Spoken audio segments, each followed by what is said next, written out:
Are we good to go, Jonathan? Yes, ma'am. The session has just begun. Hello, everyone. Welcome back for after a short tea or lunch break or whatever that was. We're back on the science sessions now, and we have quite a short lineup this session with just 3 speakers. So I'd like to introduce our first speaker, who is Innocent Aya, and they will tell us about the magnitude of neutron star crustal fluid and evolution of Vela-like glitches. So please go ahead, Innocent.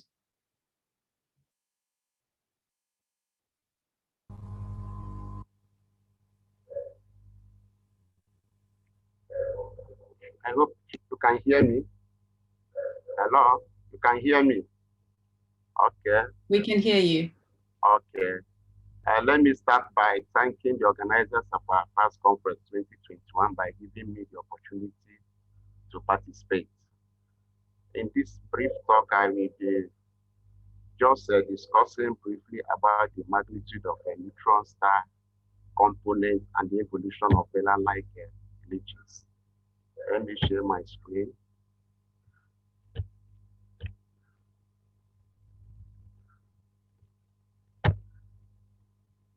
Hello.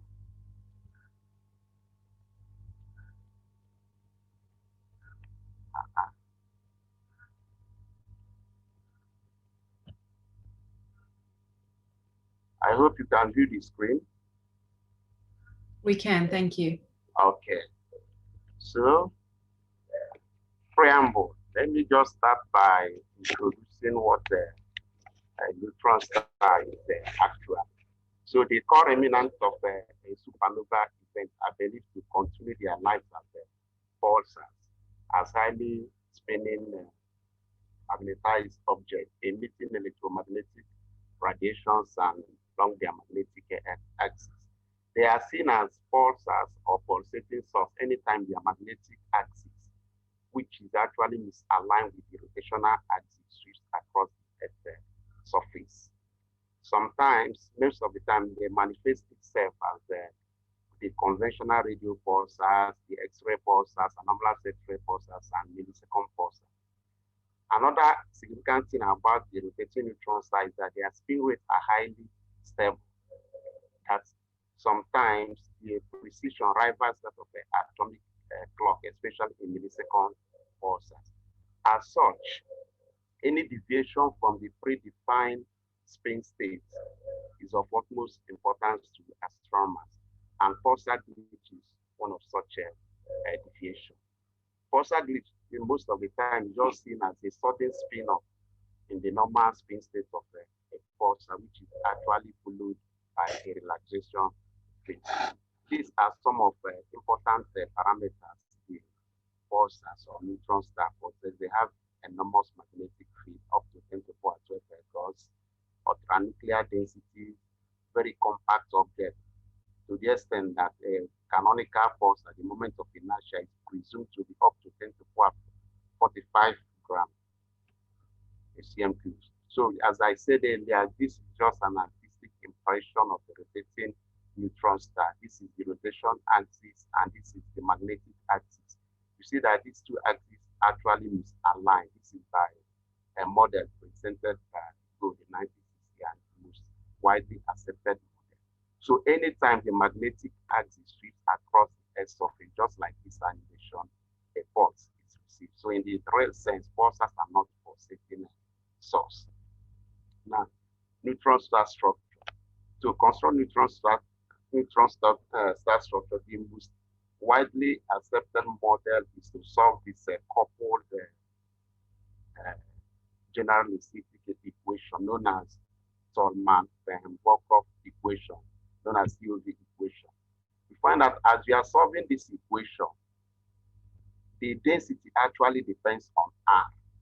And if you are moving down interior, the phase of matter, the state of matter keep on changing, just like this cross section of a neutron star you see here. You find out that the density varies with the depth. Now, but this inner cross, where the superfluid neutrons exist, is the main area those people in pulsar glitches have their interest, because it's the fluid that, we call the crustal fluid, is is the actual mechanism, the actual thing driving glitches in pulsar. Now, through solving of the equation of state, the neutron star component can be parameterized into three components. That is the core, which is this middle part, which contains most of the matter, the inner crust, and the outer crust. Now, with respect to the moment of inertia, we know that if you sum two of them, that of the core and the superfluid, give you the total moment of inertia. But actually, that of the core is almost 90% of the total moment of inertia. Now, but in the dynamics of a neutron star, while they are rotating, this core and the crust co-rotate, they are coupled together electromagnetically. But that of the crustal fluid rotates differentially. So it is this differential rotation that actually leads to a process that will cause the crust to spin off, known as a glitch. Now, the ratio of these two moments of inertia is what is regarded as fractional moment of inertia. And theoretically, through the equation of state, it's found to be less than 2%. Now, pulsar glitch, actually, this is just an anatomy of a well-resolved glitch. In pulsar timing, you find out that due to electromagnetic breaking torque on the crust, that the spin frequency keep on reducing with time gradually. But at a certain point, you find out that it spins off there or jump. And this is what is actually known as a glitch. After that, a relaxation phase follows. Now, this realization phase appears to be exponential in nature in many pulsars. And the relaxation time, which is this part now, appears to be too long. The implication of this is that the component involved in this process is the frictionless component. And the only likely candidate for that frictionless component is the neutron spark fluid housed in the inner crust, which is normally referred as the crustal fluid. So it is this exponential recovery and glitch recovery time being too long that supports strongly the idea of superfluid in the inner crust participating in the glitch. Now, the glitch size, this is just the range of glitch size from 10 to 4 minus 11 to 10 to 4 minus 4. This side, which is the lower end of this distribution, is generally regarded as crab-like glitch, remind the crab pulsar. And that of 10 to 4 6 is regarded as a vela-like glitch. So our interest here is on this large size of the distribution, because as we see later, the components participating in glitch will not be large enough to produce that size of a glitch. Now, this is just an animation of how a rigid body rotates. Each of the components maintains its distance with one another as they rotate.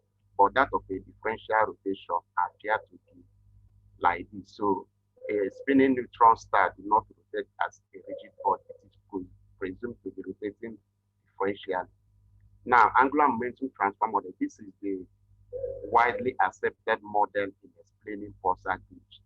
In this model, the core, the crust, and the core plasma spins together. So they spins down with electromagnetic breaking torque. Now, for the superfluid spins constantly, the spin rate do not change. Actually, what enables the superfluid to spin is the vortices it contains. And in as much as those vortices are thin, its angular velocity is conserved. But the difference between now these two velocities, that of the superfluid and the crust, creates what we know as differential and rotational lag. At a point, if the lag is so large, at a critical rotation lag, an unknown mechanism causes vortex unpinning. And once those vortices, each one or any of them unpins, the angular momentum of the superfluid will be reduced. And at that time, when it reduces, there is a compensation, which is the sudden increase in that of the crust, which is known as a glitch. So conservation of angular momentum entails that once the crust gains angular momentum, it is from the loss of angular momentum of the superfluid. Now, evolution of vela-like glitches. Now, it has been seen that vela which is the pulsar J0835 minus 4510, that the cumulative glitch size is linearly correlated with the time from the first glitch. Likewise, three other pulsars here. But the implication of this is this: the crustal fluid rotates independent of the crust. Now, similar number of vortices on pin at each of the vents. Now, if these glitches are linear with time, that is the cumulative effect, it then means that the angular momentum is exhausted. That is what I wrote here, exhaustion of the momentum reservoir. And if that is happening, it then means that each glitch is a unique event.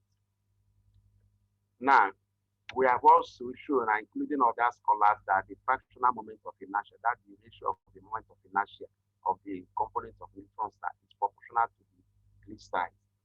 This is one of the graphs we did in 2017.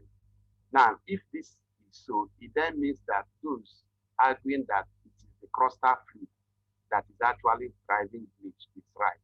But later on, there are some calculation that involve what is known as neutron entrainment that is actually trying to discredit all models that involve the angular momentum transfer model. Now, in this slide, I have the observational agreement of fractional moment of inertia with theoretical calculations. From equation of states, the fractional moment of inertia is less than 2%, as I said earlier. Now, Link Excel in 1999 did their own calculation, both from equation of state and from glitch size, merging the two, and they find out that with respect to Vela pulsar, the fractional moment of inertia is approximately 1.4%, which is still in line with less than 2%. Now, in 2017, we did a work and we evaluated that of Vela, as Vela now have more glitches, more than that when Link Excel did their good, and we still got something that is still less than 2%. But this work is mainly from glitch size.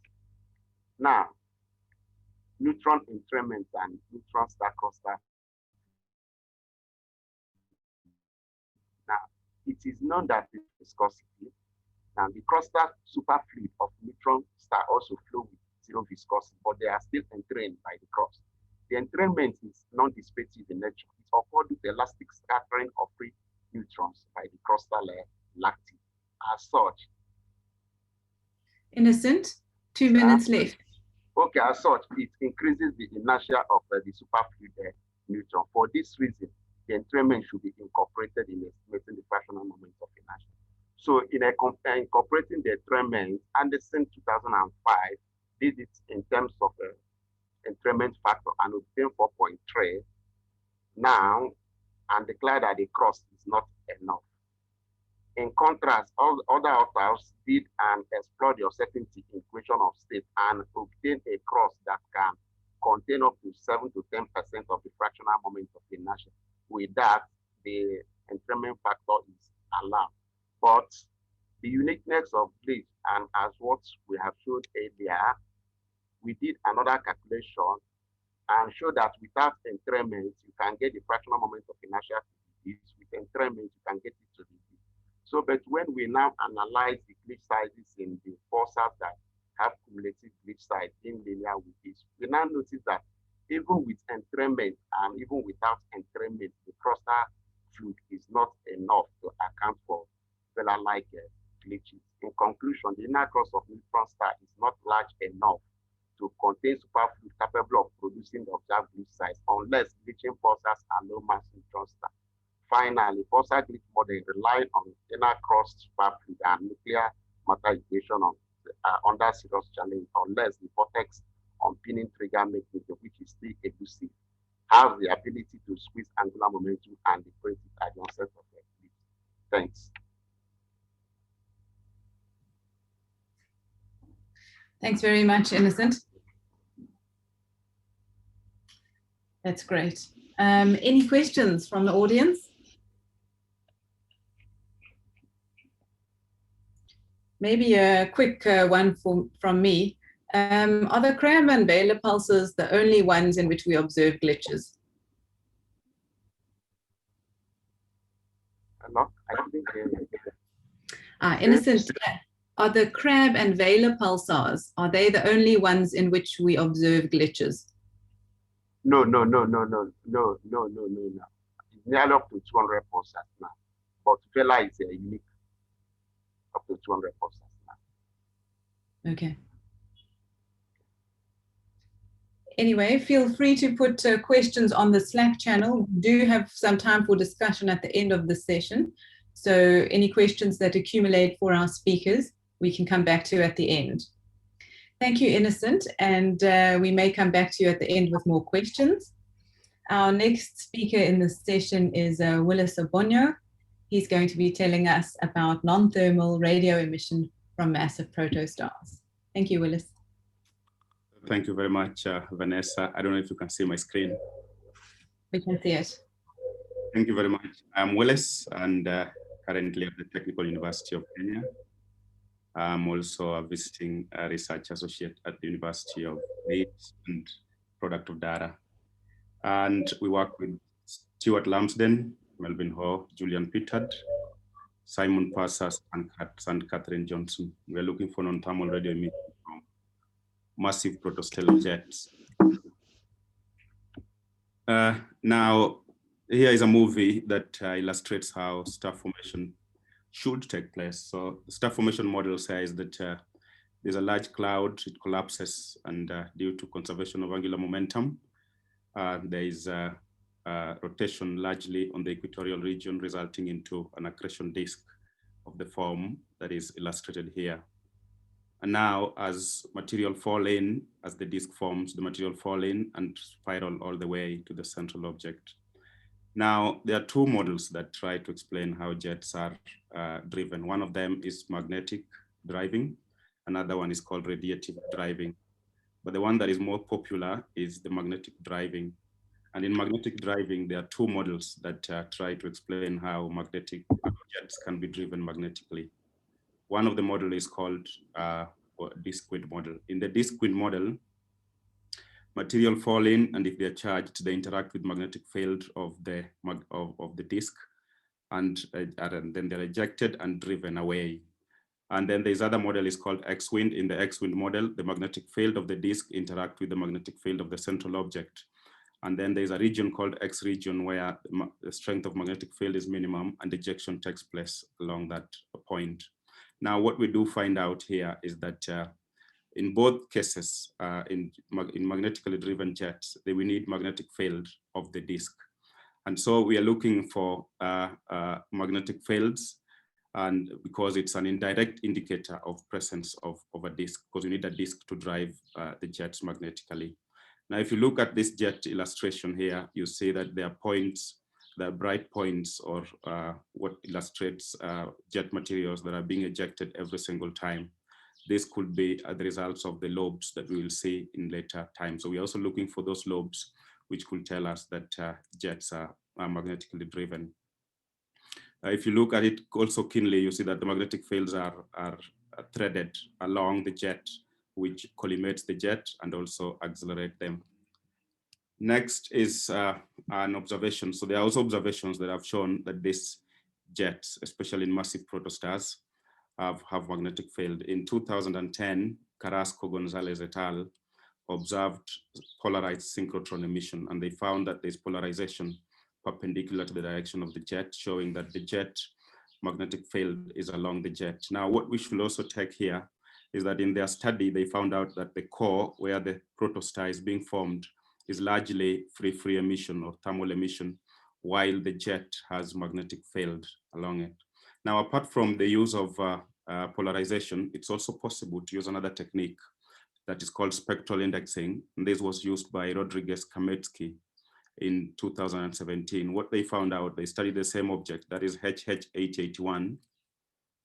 And what they find out here is quite comparable, actually similar to what was found out by Carrasco-Gonzalez. The core is free emission or thermal, and the jet is largely non-thermal, of course, with bits of thermal parts and non-thermal here. Here I show here the spectral index of this part here. The spectral index, which is a measure, which is the gradient of this flux versus frequency plot in log scale shows the nature of the emission. If the spectral index is negative, it means that there is synchrotron emission, and if it's positive, it means that there is free emission. Now, in our own study, my study followed a previous study by Parsa et al. 2016. In their study, they found out that they studied a number of massive young stellar objects of massive protostars. And what they found out is that 75% of sources with lobes have non-thermal emission, which is shown here by a relationship between the flux and the power of the frequency power law. Now, what they found out is if there are lobes, then there's a 75% chance that it will have non-thermal emission. Here are the spectral indices of the cause. So the spectral indices of the cause largely is 0.5 or 0.6 according to theory. My study was done at L-band and I used the JVLA telescope on A configuration where resolution is 1.2. We studied 15 objects, and the reason we used L-band is because synchrotron emission is stronger at lower frequencies compared to higher frequencies, as you will see here, that if it's a synchrotron emission, then it peaks towards the lower part of this frequency, the lower frequencies. Now here I show one of the sources that we studied called G1382957. It has a core, which is here, that is thermal, with a spectral index of 0.28, so it emits largely free emission, but it also has two lobes. There's a lobe here that has a spectral index of minus 0.4746, while the other one has a spectral index of minus 0.38. Spectral index is lower than that. That tells us that this is a jet that has a lobe, a non-thermal lobe here, and another non-thermal lobe here. And the surety that this is a jet also is given by the optical jet. It has an optical jet in the same direction as the direction of emission at L-band, 1.4 gigahertz. Another source that we studied is G0944637. This source seems to have multiple outflows. So if you look at it at molecular hydrogen at 2.12 micron, which is a tracer of shocks, and we see an outflow in that direction and an outflow in that direction. We only detected one outflow, which is in this direction, and we see a displacement of this lobe here in that direction, telling us that there is a jet in that direction. If we looked at it in the infrared, we see outflow in that direction and another outflow in that direction. Now, what we found out in summary is that 40% of the sources have non-thermal lobes. We estimated the magnetic field strength of the lobes and found out that they are roughly 0.5 plus or minus 0.2 milligauss, and the energies range 10 to the power 41 and 10 to the power 42 args. What we also found out is that the cores, all the cores, that is where the central object that is being formed is, are thermal. And an example is G1287144, which is shown here. It has an infrared emission in that direction. And we say that we don't see it at 1.5 gigahertz clearly, but we see it at 6 gigahertz. So at 6 gigahertz, we see an emission in this direction. So it means that there's a jet in that direction, but the core is thermal with a spectral index of 0.82, as shown here. Now, there is a bit of challenge with this technique that we use, the spectral indexing. And one of the challenges is shown here, variability. So this object was studied, was observed at different times, but there was also a previous observation. In the previous observation, the flux appears to be higher than what we did at 1.5 gigahertz, 6 gigahertz, and 44 gigahertz. Apart from flux variability, we also saw that there's variability in position. So there's displacement here. If we had observed this source later, when this part of the lobe are displaced to this point, we would have thought that there's a non-thermal lobe, while the other one is thermal, which would have been deceiving just because of positional variability. So because of that, we did another observation to check on the prevalence of variability in these objects. And we studied 4 objects. One of them is S255 NIRS3. And this object showed flux variability. It was actually in outburst. And what we see here is that flux was rising. This is taken from Cesaroni et al. 2018, and this is our observation. What was interesting, actually, what is interesting about this object is that as the flux was rising, the spectral index was dropping. This is interpreted to mean that it's opacity of the emission, and then it tells us that there was something that was making the opacity to lower down. It has been interpreted as to show that it's an expanding ionized bubble, so that the opacity will fall down. But also, if we think about it, as more particles, ionized particles are channeled into the jet due to the outburst, we expect a rise in opacity. And so another interpretation that could be taken here is that there could be an non-thermal lobe very close to the core that couldn't be resolved, which is causing this. So this could be an indicator of non-thermal emission at the core. Now, apart from that, we also saw that there was positional variability in one of the source, and this source here is precessing. We estimated the precession period as 40 years, and also the angle. And we estimated the velocity of these particles because there was these lobes, because there were displacements along due to the time difference from the time it was observed initially to the time that we observed it, and found that the average velocity of the lobes is 460 plus or minus 60. Now, next is the Sarao-Meerkat galactic plane survey. Now, Sarao-Meerkat observed the galactic plane at 1.4 gigahertz within the range of galactic longitude of 2 to around 58 degrees, and from around 252 to 358 degrees. Now, within this observation, we found out that there are 272 massive protostars from a catalog that is hosted at the University of Leeds RMS catalog. Out of those 272, we found out that 71 show minimal or no effect of a nearby emission, bright emission. So they could be studied, we could study them. And I just show here a few of them that we have looked at. One of them is G0351979. This source, if we look at it at the infrared, and this is 3.6 gigahertz, 5.8 gigahertz, and 8 gigahertz combined. We see that there's infrared emission in that direction, a bit of emission in that direction. And we look at 1.4 gigahertz, the Meerkat observation, we see the black contours. We also see that there's a bit of emission in that direction. This source is known to have a disk in that direction. Here I just show the C, which is C-band emission, which is 6 gigahertz in details. We also see a bit of, in the study, they found out there's a bit of precession here. There's a disk in that direction. 2 minutes left. Thank you very much. There is also 350 gigahertz emission, which tells a lot about gas. So it has a few cores around it. And because of that, probably the interaction between it and this one is why there's precession. Apart from that, there's another source, G3101420. This source here, we also see emission in that direction with the Meerkat, 1.4 gigahertz. And I also show here 9 gigahertz, showing the lobes within it. The spectral index of this is minus 0.01, which is typical of optically thin H2 regions. But I think it's because of resolving out of flux at some point at higher frequencies, that is. Another one is in multiple lobes, resolved ones. We see this one here. Infrared emission is in that direction. L-band emission, Meerkat, is in that direction. And we see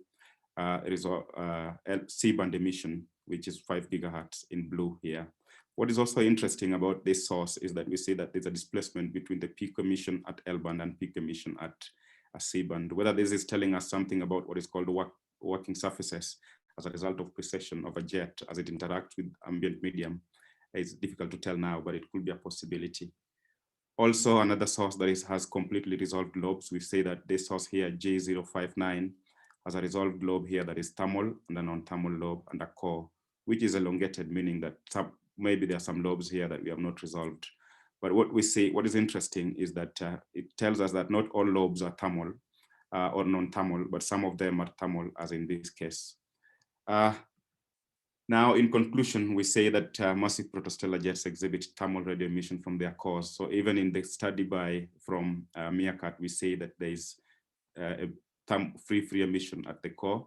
And we also see that some massive protostellar jets exhibit non-thermal emission. We estimated the magnetic field strength and found them to be 0.5 plus or minus 0.2 milligauss, and energies of 10 to the power 41 and 10 to the power 42, meaning that magnetic fields play a significant role in driving massive protostellar jets. Thank you very much. Thank you, Willis. Are there any questions?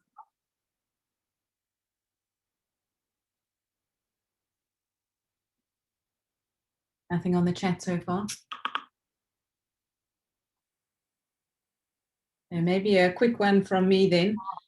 Willis, you said at the beginning that you could distinguish, or you hope to distinguish between these two models, the disk wind and the X-wind model, I think, for jet formation.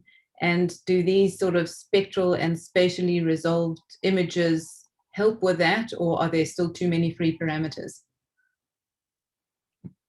I think it's possible to do that, but not with the current data that we have. So if we could have a high resolution image, then we could tell whether it's the emission is coming from the disk or very close to the core, if we know the approximate disk sizes of this object. Cool. Thank you. Okay, there's no questions I see on the chat, but please feel free to add some more and we can get to them at the end. Thank you very much. So thank you, Willis. Our next speaker is Tolu Birisa, who is going to tell us about the rate of star formation in interacting molecular clouds with stellar activity. Over to you, Tolu. Thank you, Vanessa. Am I on air? You are. Okay, thanks. So let me go to my presentation. As said, my topic is the rate of star formation in interacting molecular clouds with stellar activity. The outline is just I try to introduce some star formation which I'm going to guide to references instead of presenting here because of the time, as you know. Then I, of course, address particularly the interaction model and analytical work which we have done with my master's students, and then I go to the results finally. So when we come to the theory of star formation, the standard theory of star formation is used in our work. Site of star formation is taken into consideration, star forming processes, molecular clouds, triggers of star formation, such as the shock waves, so on, from external, from internal, from interstellar medium, so on, so on. These are taken into account. Process of star formation is fully employed from the theoretical standard models. So for the connection, I have already presented sometimes in the FIBS, Astronomical East African Astronomers Society. So just I have attached that one for people who are interested in it.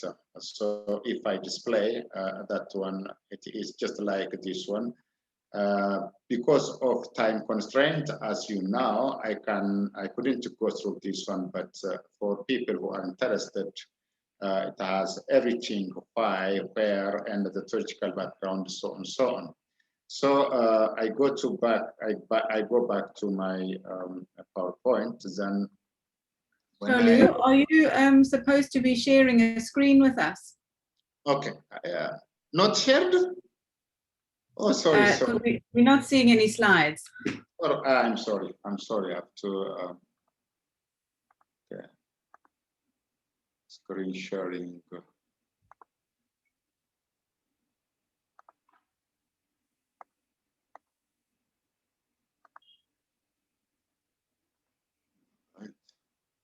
From where I get it. Sorry.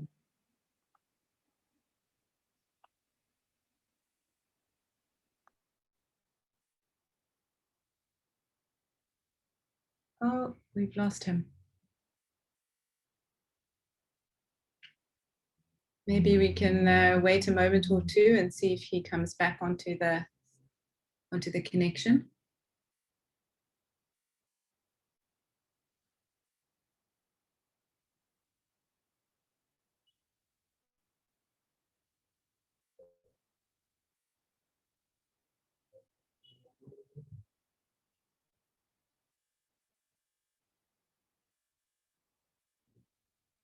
Okay, Tolu, you back? But you're muted.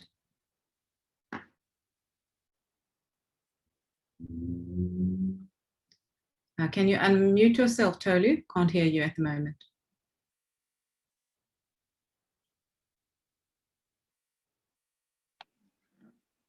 There we go. Is that okay now? Okay, we can see, yes. The screen? Is that okay? That's good. We can see your screen. All right. What about it? Yep, we can Is see that your okay now? Perfect. Go All ahead. right, all right. All right. Already, I was over the introductory part for the theory of star formation. Just I directed to standard model, which I have also presented sometimes ago, but it is a standard model. We use, of course, the standard model where the site of star formation, molecular clouds, trajectories of star formation, the interaction, so on, and the processes. So I directly go to the model now.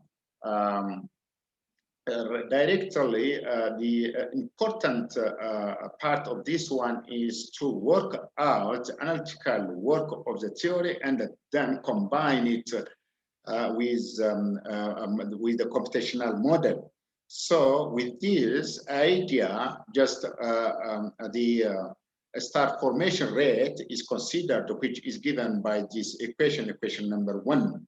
Then with this, the star formation model we considered is the 3-component model, which is of course considered by Sharif 2012. As such, we have the cool atomic clouds, the cold molecular cloud, and then the active young stars. Each of these components are expected to interact with each other and also possibly externally, but we have not considered much the external view, but simply the model, how it works, is taken into consideration. Thus, the total mass be given by equation 2, which says that the total mass ST is equal to the star's mass, the molecular cloud mass, and the atomic mass. Then when we come to the model, you have the atomic mass, then the atomic mass is taken as input, and then it goes to activate the atomic gas, and then the molecular gas is activated by the atomic gas, and then again it goes to activate the active stars which are nearby. And these active stars nearby again also interact with inactive stars such as the black holes and so on. No, sorry, of course, stellar black holes and other inactive stars, white dwarfs, so on, and then they interact with each other. With this one, the interaction of the system is just first, there is the interaction of the atomic with the molecular. In that case, we have a constant of interaction we have called K1, and in the second one, the for the young active one to interact with the molecular one, and then we called it 2. And of course, the intermediary one, just we called with K3, which is given by equation number 3. Then having this, we went to the theoretical equations of the model for star formation.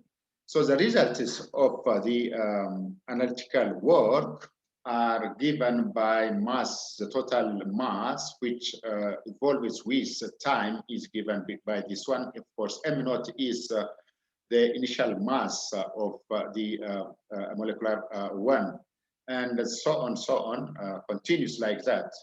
Then further transformation is made where the unitless mass is now used for the molecular mass. Just we have got this one with the constants, of course, K1, 2 is interaction with 1, and 2, which is explained above. and that is sigma, which is again to be explained in terms of the interactions. Then with these ones, we have got the numerical result in which the evolution of the interacting masses goes like this. The red one represents the active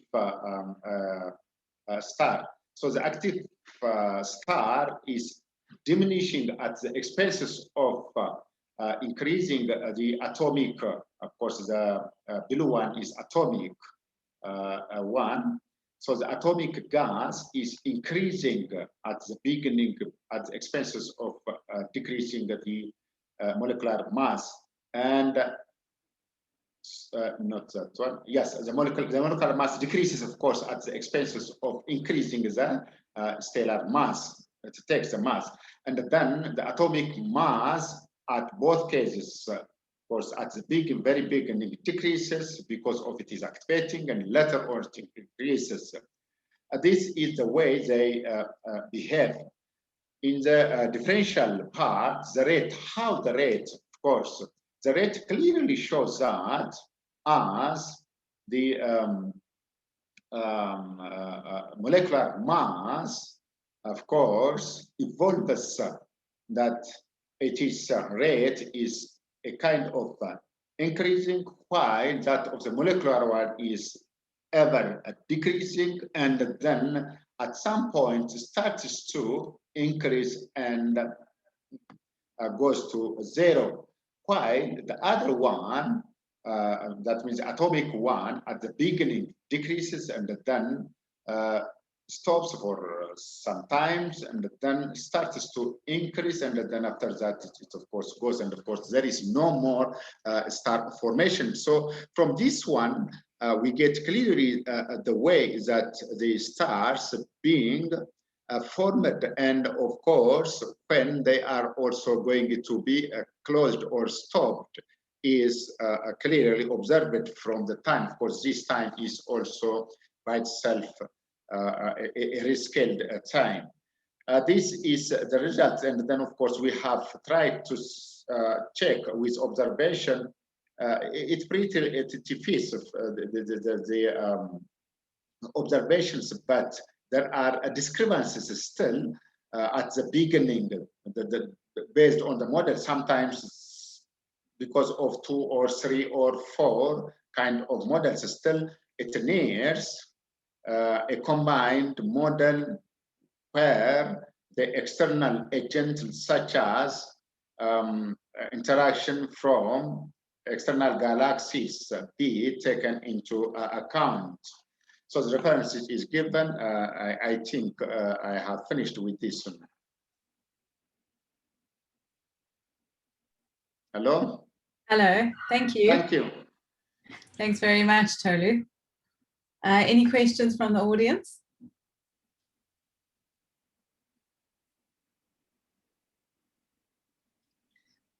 Maybe I can ask a naive question. You said that you checked some of these, these analytical results with observations.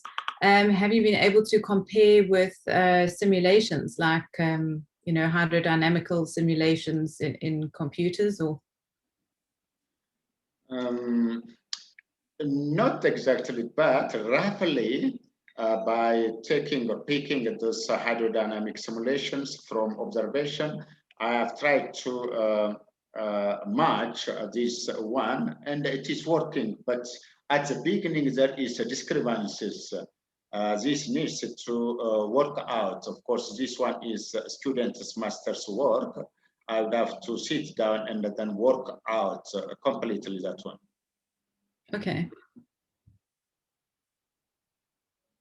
Anyone else for questions?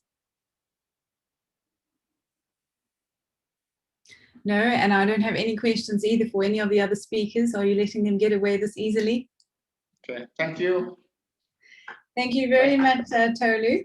Thank you. And, if there's no further questions or discussions from this from the audience here, then let's thank all 3 of the speakers in this session. And we can either have an extended lunch break or join the last talk in the development and outreach sessions. Thanks very much, everyone.